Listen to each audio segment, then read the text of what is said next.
Greetings, welcome back to another episode of The Rose Bush. My name is Rose. This is the channel where growth happens one thorn at a time. If you are just joining me and you have not watched part one of this video, please go and watch part one. Otherwise, this story will probably make sense regardless. I'm just saying you should watch the first part because it's great too. So let's get into it. This is the continuation of Jamie's story. He was wrongfully convicted and in prison for over 34 years. And now he's talking about his encounters with Charlie Manson. So let's get into it. But before, if you have not subscribed yet, please do, because growth is so important. I would love for you to grow with me. So let's watch this. My first actual interaction with him, he was at the canteen line and he had rocks that he had painted. And he goes, "You want to buy one of my rocks?" "I want to buy one of your rocks." "What, you don't want to buy one of my rocks?" And he goes, "Don't you know who I am? I'm Charles Manson. I'm more famous than Jesus Christ."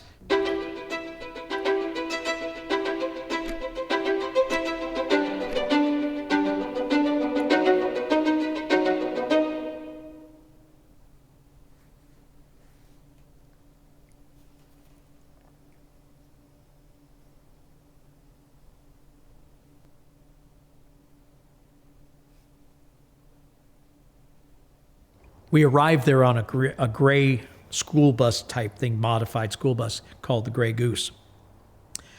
And Folsom looks like a castle and has a big turret right there at the front gate. And it's got a big stone gateway coming in and big iron gates that slam behind you and just reverberate through the bus. You know, and it really does, they tell you it's the end of the line. And it really does feel like that. You can feel the misery in the place. You can feel the hate in the place. You can feel all these different emotions, and none of them are joy and happiness. Those don't come into play. We come off the bus.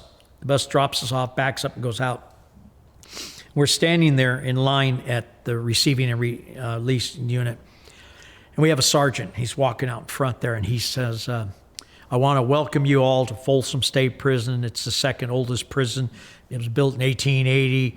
And he's talking, he's giving us this entry welcome spiel.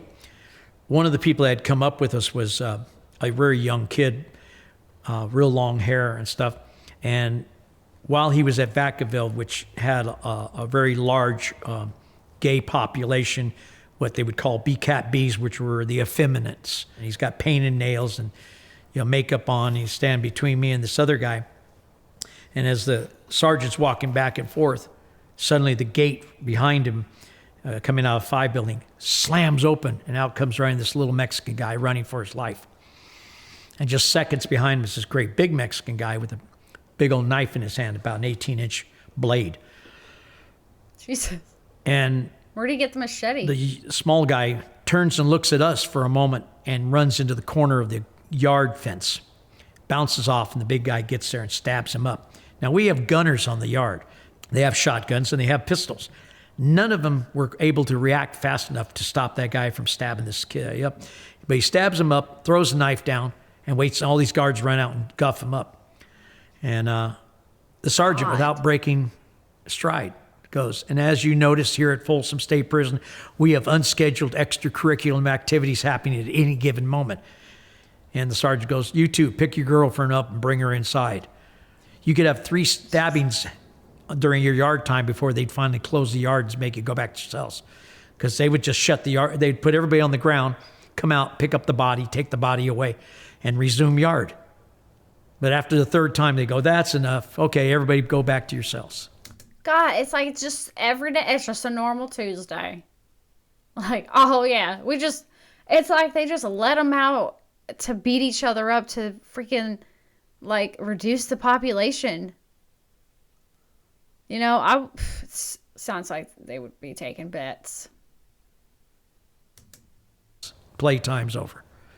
Violence was such a normal thing that if it didn't happen for a period of time, you started getting nervous because that meant something was brewing. But you'd be trying to eat chow, and we had metal serving trays where our food came on. And at that time, they gave you metal forks and metal spoons, which of course people turned into stabbing instruments. But They just gave everybody shanks back then. They're like, they're fine. It's fine. They won't do anything with it. They'd do with the trays, they'd sharpen the tray on the concrete floor, and then they'd fling it across the room. And it would hit you, and it could peel a person's scalp right off their head. Weight piles. You go out to the weight pile. You better be really cautious about who you're working out with, because nobody would think something about picking a 40-pound dumbbell up and smashing your skull with it or smashing your kneecaps with it. I was there about 9 months before I got transferred to San Quentin. And funny enough, one of the people that was there that I knew, I had known when I was a kid on the streets, and his name was Doug Stankiewicz. And I knew him. I knew him and his family. They were Mono Indians. I knew his brother Johnny. In 1972 and 1976, the California Supreme Courts threw out the death penalty when they reinstated it in 77. That is why Charlie Manson is still there to this day in all his old age. Because he was one of the inmates that had his sentence commuted. The very first person to go to death row was Doug Stankiewicz. It's one of these things where you're on the upper yard and they bring somebody out death row to take somewhere to medical or. Technically, there was a period of time, it was like 76 or 77 that it did happen. But then they reinstated the death row penalty. And I believe it's still there to this day. Or something. And they yell, everybody face the wall, dead man walking. And you hear the guards saying this. And I always wondered how'd that make the guy their walking feel, because I knew every time I'd hear it, I shuddered, because you're telling the guy, you're a dead man. But with California, unlike Florida and Texas, if you get the death penalty, you're far more likely to die of old age, than you are to be put to death, because Doug Stankiewicz is still alive today, even though they have put people to death.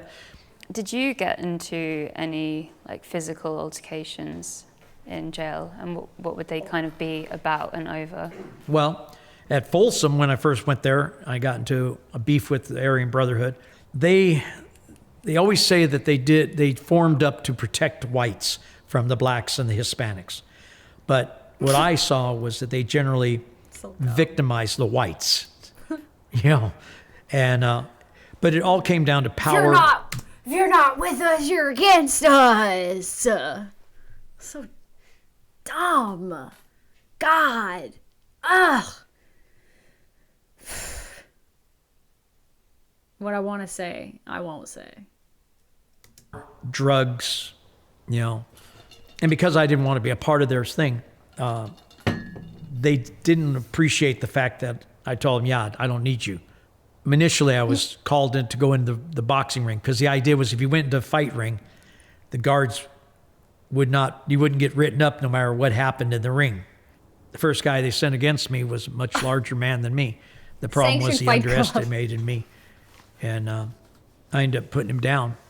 And then that made it even worse, because now they're like, wait a minute, now we need to know about him. And it became that kind of thing. And but it wasn't until I actually got to San Quentin that they had sent guys to try to stab me up. But I got word. I had taped up National Geographic magazines around my arms, and had telephone books made into a stab vest under my jacket. But even at that, one of the guys had a knife big enough and strong enough that even when he did, it still went through the magazines and stabbed me about an inch into my arm. I got this. One of them got slashed across the face by one of the other guy's knives trying to get me, and I ended up breaking one of their arms. And we ended up getting this altercation over with. And I was able to get away without being caught. They had injuries, so they, of course, got taken to medical. But the thing is, they can't tell, because to tell means that they're going to get PC'd up, protective custody, because you don't tell. My thing is that I'm not going to slap fight with you. You trying to come over here and cause me a problem, I'm going to try to hurt you. And I'm going to try to make sure you got hurt, so you won't want to come back again. And that's the way it worked out. Most of the prisons I was at, with the exception of very few couple, there were stabbings all the time. Even at DVI, there were cell killings. Two guys would be in a cell. One guy got mad at the other guy, kill him. Then go to breakfast. Come back and tell the cop, hey, you got to get that body out of my cell. It's stinking. And that's the first time the cop knows there's somebody dead in that cell. Jesus. Oh, there he is. There's our buddy.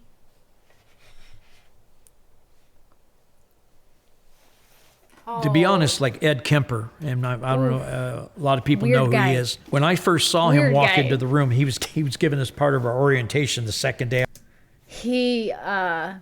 I will say the Netflix series, Mindhunter, that's based off the book of the same name by John Douglas. The actor portraying, first of all, the actors portraying all the serial killers profiled in the show, great job. The actor that played Charlie Manson, great job. The actor that played David Berkowitz, great job. And the actor who played Ed Kemper, great job. And also the casting, they all look just like them. But Ed Kemper is a weird guy who has a shoe fetish, and he did weird things to his mother's skull. And he's also gigantic. He's like, I think he's taller than 6'4". He's a huge guy, so it's just like intimidating. But anyway, let's hear the story. Second day I was in prison. He was like 6'6", 6'7", 300 pounds. There you go. And he walked in the room, and my first thought was, like, if I ever had to fight this man, I'd have to try to kill him, because I mean, this guy was just, you know, he has that kind of weird, ominous presence that he's a danger just in his way walking in.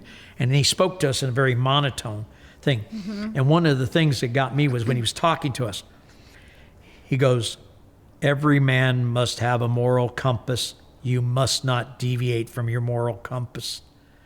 And I'm looking at the guy going, and you did what? You know, I mean, you know, where's the moral compass? He sodomized his mom's skull. But luckily, with my situation with him, I only had a couple of minor dealings with him there. And then when I went to work in the hospital, he came in one time, and I had to get him into a room to be to be seen, and having to go, would you come here with me, and go over there and sit down over there, and having him just stare at me with this like deadpan eyes, you know. It was like he wasn't, and he didn't engage me verbally. He just looked at me, you know. I was like, oh, cripe, you know. But Charlie Manson, a whole different character. I was there about a week, and a guy goes, hey, you want to meet Charlie Manson? And I went, Charlie Manson? He goes, yeah, he's here. He works as a gardener in the Catholic chapel garden. So he took me over to see him, and I saw him from the door. I didn't actually go in and meet him at that moment. And quite honestly, I was disappointed. And here's this little tiny man. Yeah, he's little. Beard, hair, and I kept thinking the way everybody talked about Charlie, he would be a larger man. And he wasn't. Not. He's so tiny. But my first actual interaction with him, he was at the canteen line, and he had rocks that he had painted. And he goes, you want to buy one of my rocks?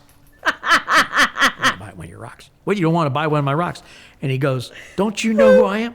I'm Charles Manson. I'm more famous than Jesus Christ. And I'm like, yeah, okay. So and I just ignored him, right? And he's just out here peddling his wares. You want to buy my rocks? You know, you want some of my rocks? Nah, Charlie. I don't want any of your rocks. Okay. Again, it's one of those things where he was used to being somebody that people don't ignore. Well, I'm working in the clinic, and one of the things they would do is always trying to get needles, you know, and any drugs they could steal from the clinic. Well, a lot of times they would go and they would pressure the young guys who were working there to steal the stuff. One day he came in and he goes, look, here's a list of stuff I need. And I go, sorry about your luck. He goes, no, you don't understand. I want this stuff. I don't know what to tell you. And he's like, you got to learn how to play this. No, I don't. And so he gets real frustrated, and all of a sudden he just starts screaming at the top of his lungs and jumping up on chairs and jumping off chairs, and all his staff's running towards him.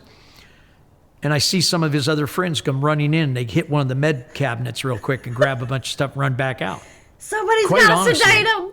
Having known Tex Watson and having met Charlie Manson, I've always believed that Tex Watson was he was the force behind the family. Charlie was the head, the figurehead. He made the great little cartoon character figurehead.